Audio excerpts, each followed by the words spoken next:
Hello नमस्कार, जय हिंद, वंदे मातरम। आप देख रहे हैं जियो न्यूज और हम आपके लिए लेकर आए हैं देश दुनिया की आपके राज्य शहर की सिलेक्टेड काम की फटाफट बड़ी खबरें। लेकिन उससे पहले यदि आपने हमारे चैनल को सब्सक्राइब नहीं किया है तो चैनल को सब्सक्राइब करके बेल नोटिफिकेशन ऑन करें और इस वीडियो को ज्यादा से ज्यादा लाइक और शेयर करें। बड़ी खबरें देखने से पहले आपके लिए आज का सवाल, हमारे देश भारत की राजधानी का नाम क्या है? Option A Mumbai, option B Kolkata, option C New Delhi और ऑप्शन डी चेन्नई। इस सवाल का जवाब हमें कमेंट करें और आप किस राज्य और शहर की ज्यादा खबरें देखना चाहते हैं हमें कमेंट करके बताएं ताकि हम आपके राज्य शहर की ज्यादा खबरें दिखा सकें। चलिए अब देखते हैं आज की फटाफट बड़ी खबरें।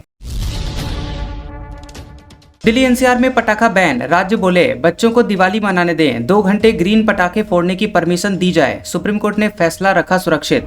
सुप्रीम कोर्ट ने दिल्ली एनसीआर में ग्रीन पटाखों को बनाने और बेचने की परमिशन देने वाली याचिकाओं पर अपना फैसला सुरक्षित रख लिया है। सुनवाई के दौरान दिल्ली एनसीआर के राज्यों ने कोर्ट से गुजारिश किया है कि ग्रीन पटाखों को फोड़ने की परमिशन दी जाए। दिल्ली एनसीआर के राज्यों की ओर से पेश सॉलिसिटर जनरल तुषार मेहता ने चीफ जस्टिस BR गवई की बेंच से कहा कि बच्चों को कम से कम 2 दिन दिवाली का जश्न मनाने दिया जाए। रात 8 बजे से 10 बजे तक हरे पटाखे फोड़ने की परमिशन दी जाए। इससे पहले 26 सितंबर को सुप्रीम कोर्ट ने सर्टिफाइड ग्रीन पटाखे बनाने की मंजूरी दी थी, लेकिन बिना कोर्ट की इजाजत के दिल्ली एनसीआर में बिक्री न करने की शर्त रखी थी।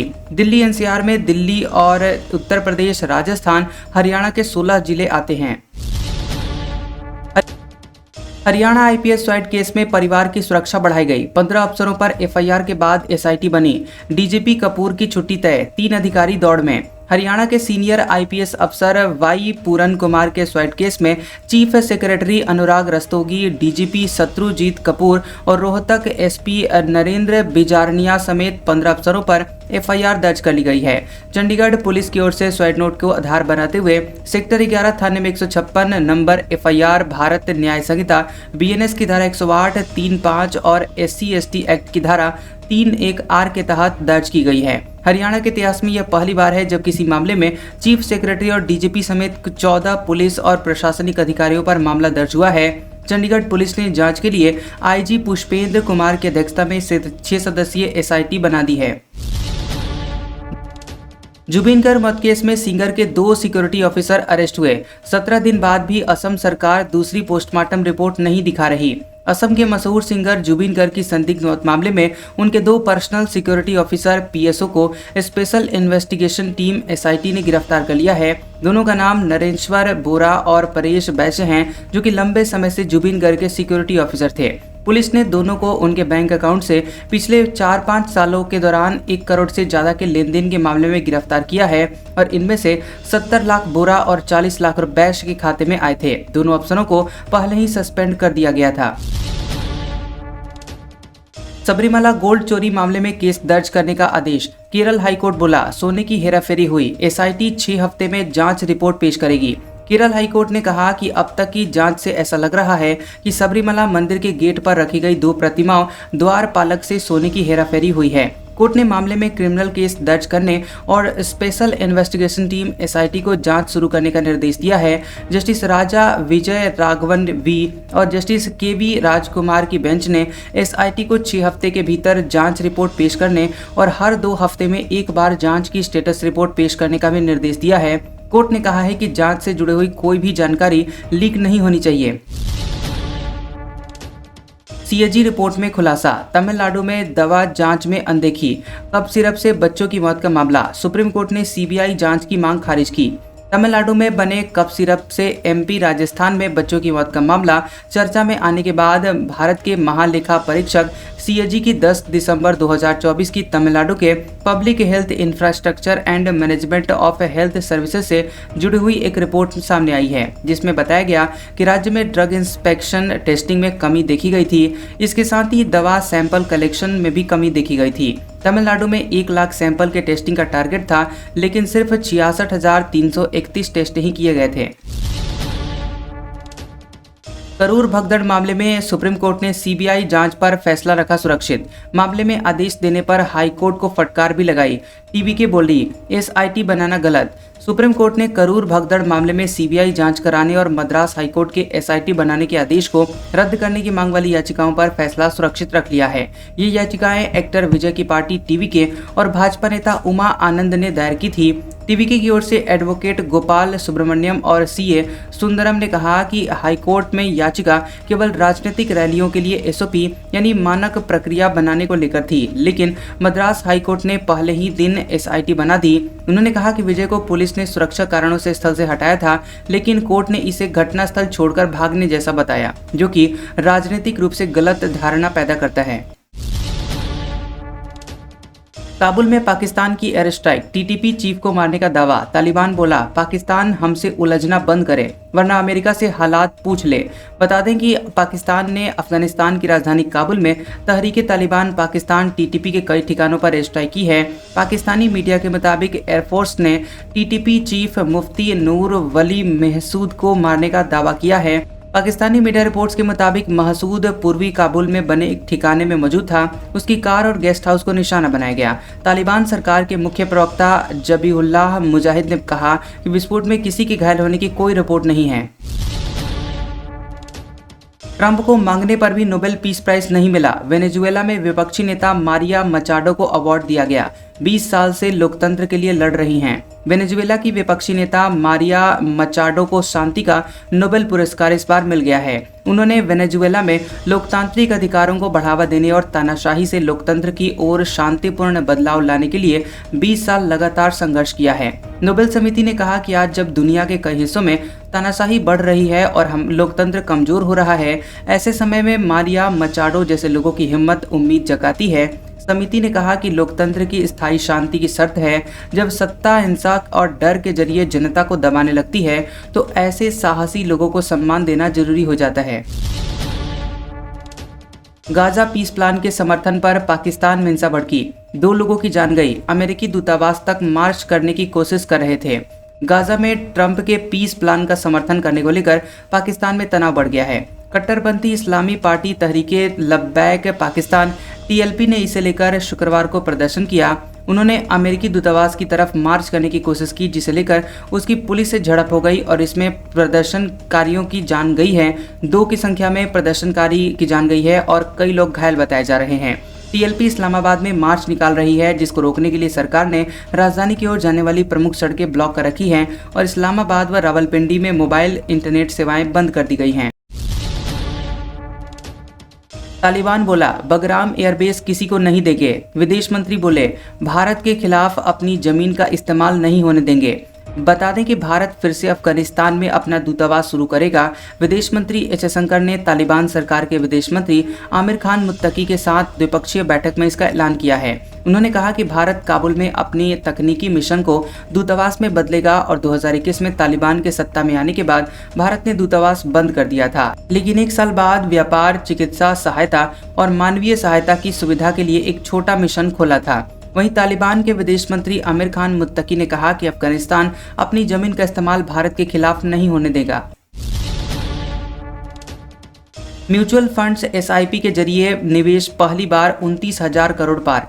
सितंबर में गोल्ड ईटीएफ्स में 8,363 करोड़ रुपए का इन्वेस्टमेंट। इक्विटी और डेट फंड्स में निवेश घटा। सितंबर 2025 में सिस्टमैटिक इन्वेस्टमेंट प्लान एसआईपी के जरिए निवेश 4% बढ़ा है। ये अगस्त के 28,265 करोड़ रुपए से बढ़कर 29,361 करोड़ रुपए हो गया है। ऐसा पहली बार हुआ है जब म्यूचुअल फंड्स एसआईपी के जरिए निवेश किसी महीने में 29,000 करोड़ रुपए के पार पहुंच गया है। यानी कि लोग छोटे छोटे निवेश के जरिए म्यूचुअल फंड्स में पैसा डालने में और दिलचस्पी दिखा रहे हैं। Association of mutual funds in India AMFI के लेटेस्ट डेटा में इस बात की जानकारी मिली है।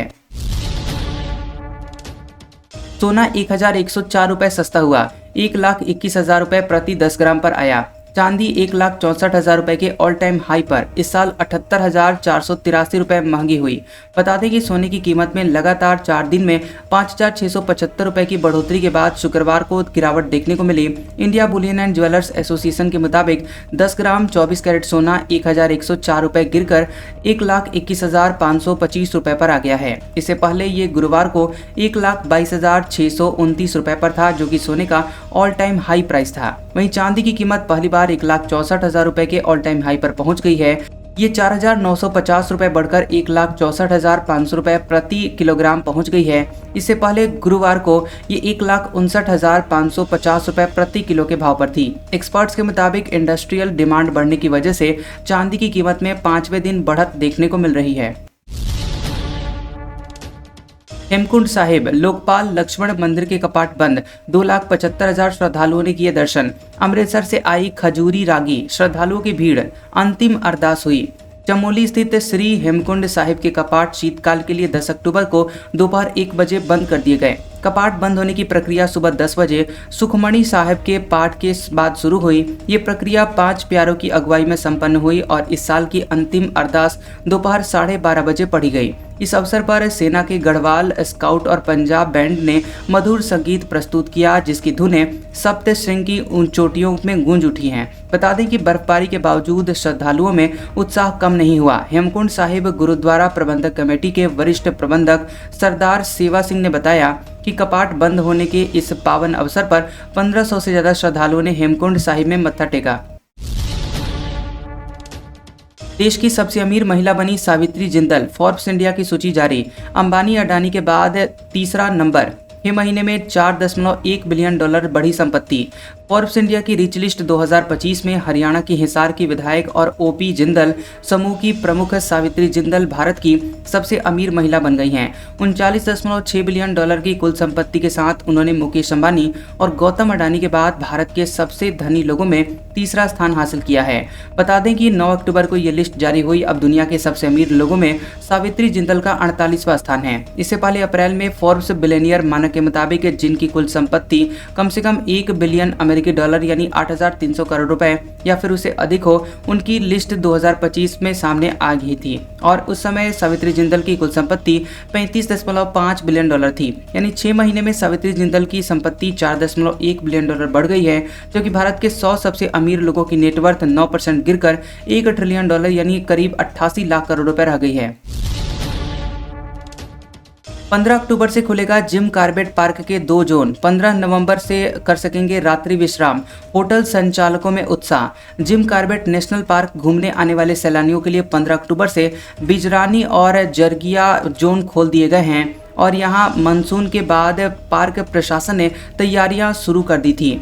कॉर्बेट प्रशासन के मुताबिक 13 अक्टूबर को ढिकाला जोन में कैंटर सफारी के लिए बुकिंग शुरू होगी, जबकि 15 अक्टूबर से भारतीय और विदेशी पर्यटक रात्रि विश्राम के लिए एडवांस्ड ऑनलाइन बुकिंग करा पाएंगे। वहीं 15 नवंबर से पर्यटक ढिकाला, बिजरानी, गैरल, खिनानौली, सर्पदुली, झिरना और ढेला के विश्राम गृह में रात्रि विश्राम कर पाएंगे। केंद्र सरकार बोला, जम्मू कश्मीर के 99.9% लोग सरकार के साथ हैं। सुप्रीम कोर्ट ने राज्य के दर्जे पर 4 हफ्ते में जवाब मांगा। 6 साल पहले हटी थी धारा 370। सुप्रीम कोर्ट ने केंद्र सरकार को जम्मू कश्मीर को दोबारा राज्य का दर्जा देने से जुड़े हुए याचिकाओं पर जवाब दाखिल करने के लिए 4 हफ्तों का समय दिया है। सुनवाई के दौरान सॉलिसिटर जनरल तुषार मेहता ने बताया कि इस मुद्दे पर केंद्र सरकार और जम्मू कश्मीर प्रशासन के बीच बातचीत चल रही है। उन्होंने कहा कि कुछ लोग झूठी बातें फैला रहे हैं और जम्मू कश्मीर की भयावह तस्वीर पेश कर रहे हैं। राज्य के हालात सामान्य हैं, विकास हो रहा है और 99.9% लोग सरकार के साथ हैं। मेहता ने कोर्ट को बताया कि इस मामले में कई बातें हैं जिन पर विचार करने की जरूरत है। इससे पहले 14 अगस्त को हुई सुनवाई में कोर्ट ने इस मुद्दे पर केंद्र सरकार से 8 हफ्तों के अंदर लिखित जवाब मांगा है। दरअसल 5 अगस्त 2019 को अनुच्छेद 370 हटाने के बाद केंद्र सरकार ने केंद्र शासित प्रदेश बनाया था, जिसके बाद सुप्रीम कोर्ट में केंद्र के फैसले को चुनौती दी गई थी और दिसंबर 2023 में सुप्रीम कोर्ट ने राज्य से आर्टिकल 370 हटाने और विशेष राज्य का दर्जा समाप्त करने को सही माना था। एनडीए आज करेगी सीट शेयरिंग का ऐलान। दिल्ली में बीजेपी कोर ग्रुप की बैठक, शाह की मौजूदगी में टिकट पर होगा मंथन। बिहार चुनाव को लेकर एनडीए में सीट शेयरिंग फाइनल हो चुकी है और शनिवार को इसका ऐलान हो सकता है। एनडीए नेताओं की बैठक के बाद सीटों के बंटवारे पर सहमति बन गई है। बता दें कि होने वाली बैठक के दौरान एनडीए के बड़े नेता मौजूद रहेंगे। बताया ये भी जा रहा है कि कौन सी पार्टी कितनी सीटों पर चुनाव लड़ेगी, इसकी तस्वीर भी साफ हो जाएगी और बड़ी पार्टी होने के नाते सीट शेयरिंग की अगुवाई बीजेपी ने की है। वहीं दिल्ली में 11 बजे बीजेपी की कोर ग्रुप की मीटिंग बुलाई गई है। यह मीटिंग पार्टी के राष्ट्रीय अध्यक्ष जेपी नड्डा के आवास पर होगी। इस मीटिंग में बिहार बीजेपी के सभी बड़े नेता और कोर ग्रुप के सदस्य शामिल होंगे। बैठक में जेपी नड्डा और केंद्रीय गृह मंत्री अमित शाह भी मौजूद रहेंगे। माना जा रहा है कि इस बैठक में विधानसभा चुनाव के लिए टिकट बंटवारे पर विस्तृत मंथन किया जाएगा। महागठबंधन में सीट बंटवारे का ऐलान जल्द। राबड़ी आवास पर आरजेडी की हुई संसदीय दल की बैठक। बता दें आपको कि राबड़ी आवास पर आरजेडी संसदीय दल की बैठक हुई। करीब 1.5 घंटे चली बैठक में उम्मीदवारों के नाम पर चर्चा हुई है। भाई वीरेंद्र ने कहा कि हम लोगों ने लालू यादव को अधिकृत किया है। हम लोगों ने विश्वास जताया है कि जो भी राष्ट्रीय अध्यक्ष का निर्णय होगा वो माना जाएगा। महागठबंधन में सीट शेयरिंग जल्द फाइनल होने की बात कही जा रही है और बैठक में शामिल होने आए मनेर से राजद विधायक ने कहा कि शाम सीट बंटवारे के शेयरिंग का ऐलान हो सकता है। पत्रकारों से उन्होंने कहा कि आप लोगों को शाम में बुलाया जाएगा। 12 अक्टूबर से पहले आरजेडी अपने पहले चरण के उम्मीदवारों को सिंबल दे देगी। छत्तीसगढ़ में 15 नवंबर से शुरू होगी धान की खरीदी। साई कैबिनेट का फैसला। 3100 रेट, 21 क्विंटल प्रति एकड़ सीमा, 6 से 7 दिन में होगा भुगतान। मुख्यमंत्री विष्णुदेव साई की अध्यक्षता में महानदी भवन में कैबिनेट बैठक हुई और मीटिंग में धान खरीदी को लेकर कई अहम फैसले लिए गए हैं। इस बार 15 नवंबर 2025 से 31 जनवरी 2026 तक धान खरीदी की जाएगी। राज्य के 25 लाख से ज्यादा किसानों से 31,000 रुपए प्रति क्विंटल की दर से धान खरीदी की जाएगी। किसानों से प्रति एकड़ 21 क्विंटल तक धान की खरीदी की जाएगी और खरीदी में पारदर्शिता और समय पर भुगतान तय करने के लिए किसानों को उनकी राशि 6 से 7 दिनों के अंदर दी जाएगी। राजस्थान में पहली बार एआई से मिल रहा है ट्रैफिक सिग्नल। उदयपुर में शुरू हुई ट्रायल। एम्बुलेंस दमकल के सायरन की करेगा पहचान। राजस्थान में अब एआई यानी आर्टिफिशियल इंटेलिजेंस ट्रैफिक सिग्नल देगा। उदयपुर में इसका ट्रायल रन शुरू हो गया है। इससे चौराहों पर सिग्नल में खड़े वाहन ड्राइवरों को राहत मिलेगी। चौराहे पर जिस भी लेन में वाहन ज्यादा होंगे, एआई उस लेन की रेड लाइट को ग्रीन सिग्नल दे देगा। ट्रैफिक डीएसपी अशोक अंजना ने बताया कि शहर में सुबह और शाम को ट्रैफिक का दबाव बढ़ जाता है। जहां दबाव होगा वहां पर एआई लेन को खोल देगा और लेन खाली हो जाएगा। उन्होंने बताया कि फतेहपुरा चौराहे पर ट्रायल के तौर पर हाई रेजोल्यूशन कैमरे और सेंसर लगाए गए हैं। वहीं कुछ दिन इसके जरिए ही सिस्टम काम करेगा। फिलहाल केवल फतेहपुरा चौराहे पर ही इसका इस्तेमाल किया जाएगा। मैनेजमेंट के अधिकारी इसके रिजल्ट का रिव्यू करेंगे। रिजल्ट सही होने के बाद अन्य चौराहों पर भी इसे लागू किए जाने की योजना बनाई गई है। आज का सुविचार। अगर आप में अकेले चलने का हौसला है तो खुद पर यकीन रखिए और अपने रास्ते पर चलिए। भले ही आज आपके पीछे कोई न हो, पर एक दिन आपको सुनने के लिए हजारों लाखों की भीड़ होगी और आप सबका नेतृत्व कर रहे होंगे। कैसा लगा ये वीडियो हमें कमेंट सेक्शन में जरूर बताएं। वीडियो पसंद आया हो तो वीडियो को लाइक और शेयर करें और ऐसी इंटरेस्टिंग वीडियोस देखने के लिए हमारे चैनल जियोबी न्यूज को सब्सक्राइब करें और बेल आइकॉन को दबाएं। और हमारे ओल्ड और लेटेस्ट वीडियोस देखने के लिए हमारे प्लेलिस्ट और कम्युनिटी टैब को जरूर चेक करें। तो मिलते हैं अगले वीडियो में, तब तक के लिए आपका शुक्रिया।